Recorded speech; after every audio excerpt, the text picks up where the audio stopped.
Muy buenos días, queridos amantes del español. Bienvenidos a un nuevo programa de Spanish with Carmen. Soy Carmen, vuestra profesora de español favorita. ¿Estáis preparados? Eso espero. Pues comencemos.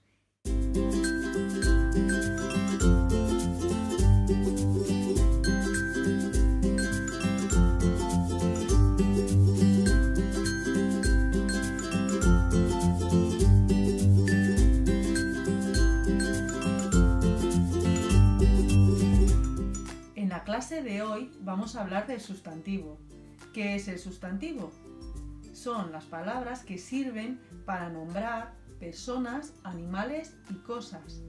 Las cosas a su vez pueden ser objetos concretos. ¿Y qué son los objetos concretos? Son aquellos que podemos percibir a través de los órganos de los sentidos. Por ejemplo, podemos escuchar una magnífica música, podemos oler una fragancia, un olor de una rosa.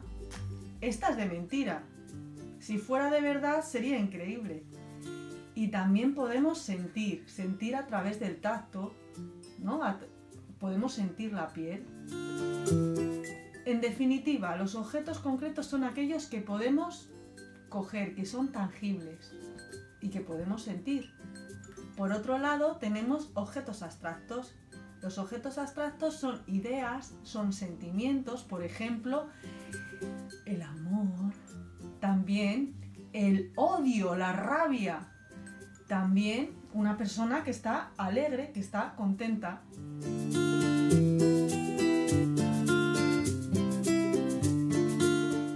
La clasificación habitual de los sustantivos son propios o comunes, individuales o colectivos, contables o incontables, pero vamos a profundizar más. Los sustantivos propios o nombres propios los utilizamos, nos sirven para diferenciar y distinguir un elemento del resto de su clase.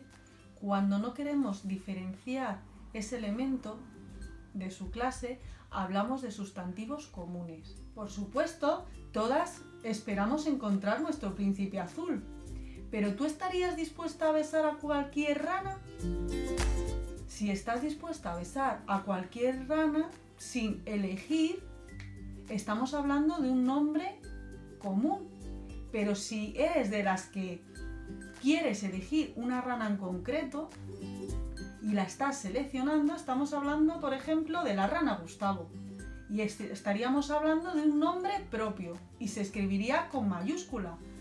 También se escriben con mayúsculas los nombres de las ciudades, también escribimos con mayúsculas los nombres de ríos, por ejemplo el Nilo y, por ejemplo, mi equipo, el Real Madrid.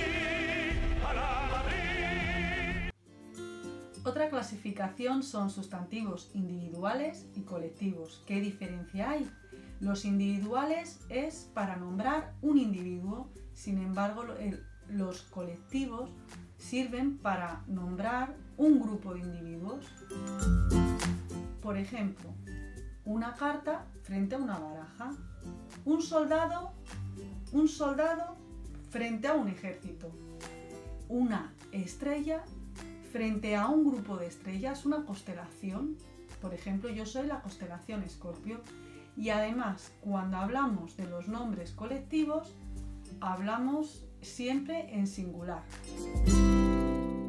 Y por último, los sustantivos contables e incontables. Contables son aquellos que se pueden contar, incontables no se pueden contar. Por ejemplo, los españoles somos muy cariñosos y damos besos. ¡Mua, mua! 2 besos. Es contable. También podemos contar una manzana, podemos contar una naranja.